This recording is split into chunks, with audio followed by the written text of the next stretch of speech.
आज वासुदेवपुर वासुदेवपुर भारतीय जनता पार्टी बहुत गौरवर दिन।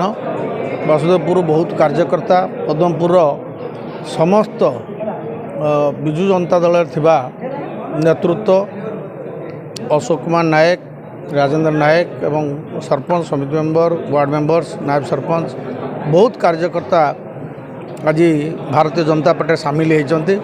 तो मु देखिपुची आगामी दिन में वासुदेवपुर भारतीय जनता पार्टी बहुत सुदृढ़ होगा जाऊँगी। आम आशा रखुचु वासुदेवपुर जमती भारतीय जनता पार्टी सुदृढ़ हम एवं ये संगठन को आग को नापी आम समस्ते पण रखीचु एवं आम समस्ते गोटे कथार प्रति आम राष्ट्रवाद विश्वास करूँ, तल स्तर जनसाधारण सेवा करवा एवं भारतीय जनता पार्टी सामिल हो निजर चरित्र गठन करवा एवं निजको जड़े सत् कर्मी भाव में लोक मान पाखे प्रतिपादित करवा समस्त को ये आह्वान दूची। समस्त को आज जो मैंने मिसिले समस्त को पुणी थे मो तरफ स्वागत करुच्ची एवं आशा रखुची आम वासुदेवपुर भारतीय जनता पार्टी को बहुत आग को नबू।